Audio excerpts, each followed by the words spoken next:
Back to more sevens rugby action. Welcome back to Twin Elm Rugby Park in the Nepean, Ontario. Doug Cross along with Rob Turk bringing you the next match in this NACRA Sevens qualifying tournament for the Rugby Sevens World Cup in Russia next year. Cayman Islands taking on the Trinidad and Tobago men. The Trinidad and Tobago team wearing red, while Cayman Islands will be in white with the floral pattern. Their numbers are on the lower back of their shirts. I think they should have made them a bit smaller just to, you know, make it a little more challenging for us, but it'll be fun nonetheless, Rob Turk. You bet. Going to be so far a great day of rugby. Both of these teams looking for their first win of the day. They're settled in. They played their first game. 2 narrow losses for both teams. They're going to establish themselves with a win in the tournament. Temperatures moving up past 30 Celsius here. Humidity not so much as it's capable of happening here in the Ottawa area as Cayman Islands get it underway, and they haven't given it 10 meters, and oh, that'll be an indirect penalty at half, and that's the frustrating type of silly mistake right off the top of the game for a coach to watch. That's it. I'm not sure if Morgan Williams is going to be happy with that restart, but nice height. Again, the ball has to go 10 meters or it's a short arm for the other team at half. Abula Silverthorne got that. Now he's working it outside to Keyshawn Walker, and that's Keyshawn Walker taking it all the way, just about nudged into touch, and the referee in goal judge is giving the thumbs up for that score. And there was just a moment of hesitation. Want to make sure that was right. And a fantastic start for Trinidad and Tobago. They'll be very happy with that. Using their speed on the outside, as we see here. Number 8, wonderful legs. And decides, yeah, I'll put it down. Make it interesting. Had to roll a couple times. Not a second movement per se, just getting that ball down. Keyshawn Walker. Always nice to get first score set into the game nice and early, establish that presence. Both teams, of course, here to play, to win, compete for the Hong Kong spot next year. Trinidad and Tobago scored by number 8, Keyshawn Waller. Abula Silverthorne getting that underway again. And oh, a bit of a bobbled ball. Did it go forward? No indication from the referee, but Trinidad and Tobago just absorbing all that potential pressure from the Cayman Islands. And now penalty against Trinidad and Tobago. They're leaving their feet at the breakdown. Yeah, Cayman Islands here going to want to build a few phases, keep the ball in tight. And here we see it right now. They're Fijian, scored a lovely try last game. That's number 12. Venetia Takavana. Yeah. I tried. Vanua. There we go. And so now Cayman Islands actually making a real threat and have gone deep into the TNT territory. And now things getting pretty rough at the breakdown. And now a whistle coming, not rolling away at the breakdown by the Cayman Islands. Yeah, referee not happy with that, saying playing the ball back against the Cayman Islands, and Trinidad and Tobago opting to kick. It's kind of odd to see that, because it seems to me they'd be the pace men over the Cayman Islands and maybe fancy themselves counterattacking out of their own half. Yeah, they might want to dictate the pace of the game instead of just speeding it up at this point. But again, I agree. I'm surprised they don't want to move the ball wide. They seem to have the advantage on the outside with their speed. Well, from the set piece, they'll see what they can do. That line out not as tight as they want, wasn't straight. And so it's going to be scrum in 15 for the Cayman Islands. So opportunity lost from that penalty there. Yeah, and Cayman Islands going to be looking to move the ball out wide to one of the brothers on the team, Joel Clark, had a fantastic game last against Barbados, and he's on the wing there with the dreadlocks, looking sharp, and they're going to want to get the ball out to him, see what he can do one-on-one. Dreads are a great look until you get into this heat, and then he must be like, nice short haircut. I'm sure he feels it. That's right. Now Cayman Islands trying to get it out wide on the wing. Drop ball just as they go into contact. Yeah, referee picked up on that one, didn't get away with it. But again, as we said, move that ball out wide to their strike runners and see what they can do. That was Joel Clark going into contact before he lost the ball, and so it'll be scrum for TNT. I'd like to welcome all our viewers from around the Caribbean. We note that there's a bunch of you from the USA watching for your men as well. And very exciting to be able to broadcast all these countries. The internet's pretty wild. You know, 10 years ago, it'd just be a Rogers production staying in the Ottawa area, but now people around the world watching this game is Cayman Islands. Big lunging pass from the tackle position. And again, Cayman Islands doing a nice job of keeping that ball alive. Trying to set the ball up. They're nice and patient here. Lovely sevens rugby. Now it's Toka Vanua trying to get something going. And now Cayman Islands really threatening for the first time in this game. Great to see that quick ball out. Toka Vanua now, he is going to go across for the score. And now that's a brand new ball game, tied 5-5, and they scored under the post, so they may well take the lead here. You bet. As we see the replay here, as he did in the first game, lovely step, very powerful runner, and dangerous in that red zone. And as we said a little bit earlier, building phases, that is key for the Cayman Islands. Building those phase plays, putting the defense under pressure, and then finishing it off when you're that close to the try line. Now, do you want your tired guy who's just scored a try in this heat to take such a crucial kick? He did it, but boy, there's some guys that are gassed are just going, I don't know, how many posts am I looking at here? But that's an important kick nonetheless. The Islands are in the lead now, 7-5 against Trinidad and Tobago. Yeah, Cayman Islands going to be happy with this. Little shaky start, but they're starting to establish that dominance in the breakdown, that physicality, and smart rugby play. Where they're really finding success is their offloading. You can see a lot of work has been gone into their offloading. Just 5 minutes gone, so neither coach really going to their bench just yet, but you'll see probably a lot of changes at halftime. Penalty is going to bring them back, not going 10 off the kickoff, so quick tap now. And that's by 11, Abdullah Silverthorne. Now Cayman Islands picking up the loose ball. Swinging it out wide. They are shepherded well by the Trinidad and Tobago defenders. Trinidad and Tobago, although they're on defense, they're keeping their form in defense. There's Clark, he's broken through. He's looking over his shoulder for support before his next move. Didn't quite give the pass, wasn't held, stayed on his feet, and now offload just as his teammate is tackled, and they've got to stay on their feet to Trinidad and Tobago. They don't want to get penalized again. Ball staying alive, came inside, but big tackles being put in by TNT, the men in red. That's it, Trinidad and Tobago on the back foot right now, scramble defense. Ball needs to come up quickly for the Caymans to capitalize on it. Boy, that score has really revitalized this Cayman Islands team. They know they can play with TNT now. A 2-point lead, not enough to sort of shut up shop and defend for another 12 minutes. You know, they've still got to play some rugby. Yeah, Caymans are playing advantage there. Trinidad and Tobago starting to pay for that sloppy defense, and they're getting called for the offside. And that sloppy D in part is coming from players being tired and leaving their feet and doing the things that are bad habits. We're getting up into about a minute, 2 minutes of non-stop play here. Players get tired. Josh Clark, part of the brother pair there, trying to keep that ball alive. Now it's Toka Vanua, and he has a first stutter step, and that's going to be another score. Looks like, yes. If he can just trip across the line. I think that's one of the Clark brothers. Lovely, lovely piece of pay for the Cayman Islands here. That support play so crucial in the game. Must have been 4 passes right near the end there to finish it off. Oh, dramatic, puts his hand down to get across the line. Hey, there's no points for style. He got there, and just at halftime, the kick to come, that's an important score. And Trinidad and Tobago now will be really scratching their heads and saying, all right, we still have a chance in this game, but we've got to tighten things up. That's right. Cayman Islands, a little slow start, but once they establish that phase play, getting their support all in line, they really are taking dominance of this game, control of the tempo. So now that is officially halftime with a 14-5 lead. We're waiting for that kick to come.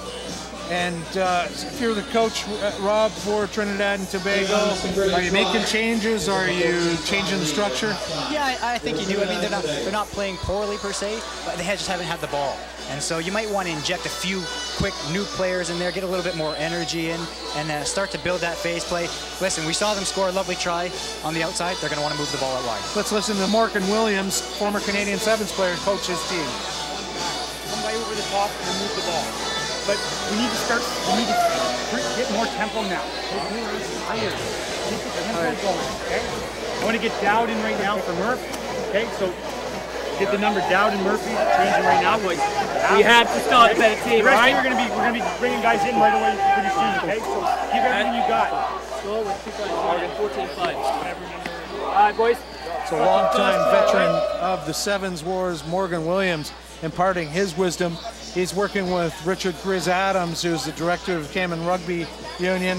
He was from Edmonton, so great Canadian connections throughout NACRA. Did you ever have a chance to play with Morgan, or different eras? I got a chance to play with Morgan right when he was kind of finishing up his career with the 15s and 7s, and then of course he went on to coach us.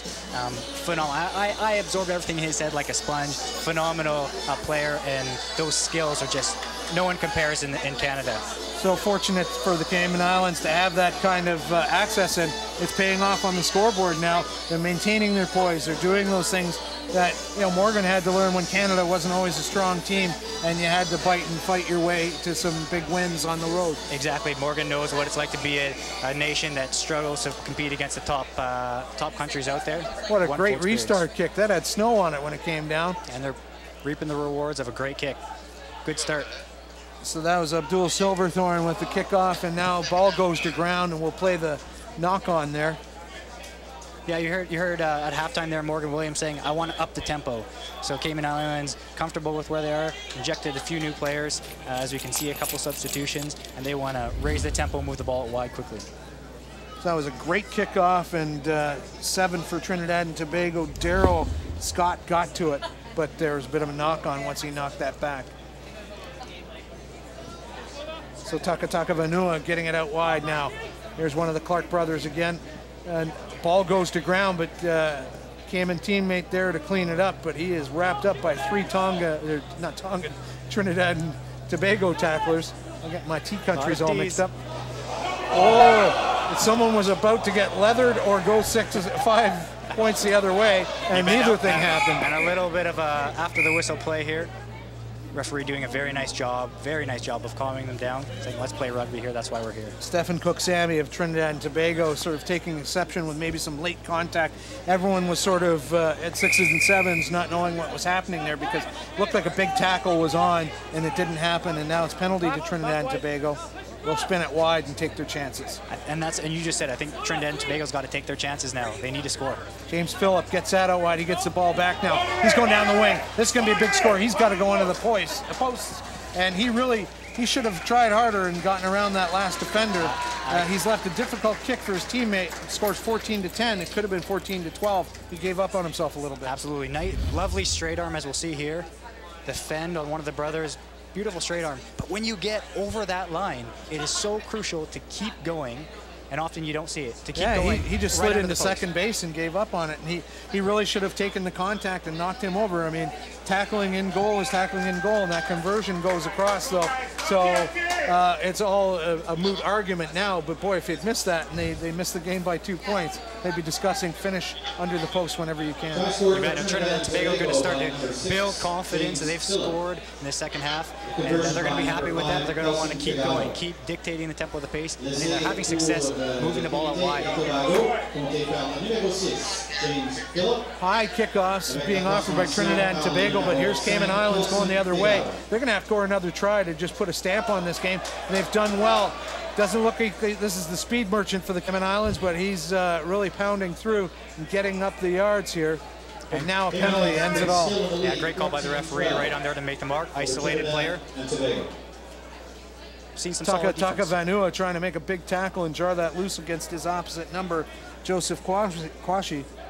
Trinidad and Tobago needs to organize a little bit here. Talk about getting depth, attacking from depth. Makes the job a lot easier. So TNT, everything to play for with about 4 minutes left, but they also can't try so hard that they make stupid plays.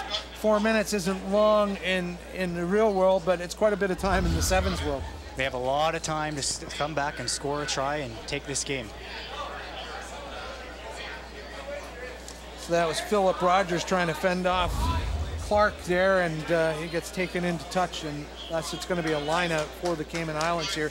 As Cayman making some changes, we'll just pick up who came off and on the field here in a minute. Yeah, it's tough to tell with those jerseys. Numbers. Cayman with a clean transfer, chip over the top, no one home defensively. Now it's a foot race, and he's tackled just as he gets to the ball. An argument could be made for interfering with the player without the ball, but no call coming. Now Trinidad and Tobago stuck behind their own line. Now the offload, and there's some space out wide and out back of the Cayman Islands. They'll pick that up. It's Takataka Vanua. Now he gets it It's so dangerous. Once that ball is kicked, you see the open space that you can ill afford to play sloppy defense on. Clark to Clark. The brother combo works, and it's going to be a score by, which Clark brother was that now? Joel Clark. Yeah, Joel Clark there with the big ponytail, yeah. Yeah, wonderful, wonderful athleticism for here. Again, a little bit of a kicking game, and defenses can pay for that. You need to get reorganized. A nice job by the Caymans of drawing and passing, simple rugby, speed on the outside. We'll see the replay here. Good finish by Clark, and you know, there must be just years of rugby history between the brothers just fooling around in the backyard and doing switches and playing with their club teams, and you know, it worked when it counted. He knew his brother was there, probably heard him calling, and now with just 2 minutes left in this game, that was a pretty critical score to take the game to 21-12. That might be enough to keep the TNT team at bay. That's right. Like Morgan Williams talked about, they want to dictate the tempo in the second half. There's 2 minutes left in the game. There's still plenty of time for Trinidad and Tobago to come back. But the Cayman Islands doing what they want to do, score it on the outside and dictate the tempo.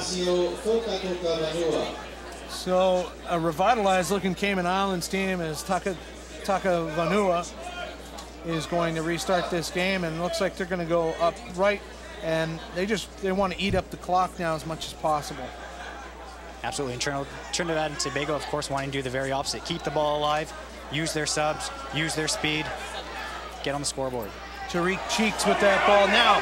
Look at this, is number 7, Daryl Scott, and he's going to score. No. Oh, a tremendous last gasp tackling by Cayman Islands. It looked like for sure TNT would score. And now here he comes again, Daryl Scott, and with a great second effort to pick up that loose ball and score under the post. And it's going to be a little, it's maybe not too little too late. They'll get another chance of getting that ball. We'll see the replay here. Wonderful individual effort. Slicing and dicing, but does get caught up. Great cover defense from the Caymans. And you know, Caymans very easily could have been penalized for playing the man, but they stood back and did the right thing, and ultimately had to pay the price. 21-19 with that kick. So now with half a minute to go, the Trinidad and Tobago team in with a chance. It might be one of these rare instances, if they got a penalty late, they could kick for it, but now look at this. And that's number 11, Abdullah Silverthorne, and he will score, and that is the nature of sevens. They have just taken it in the last seconds of this game.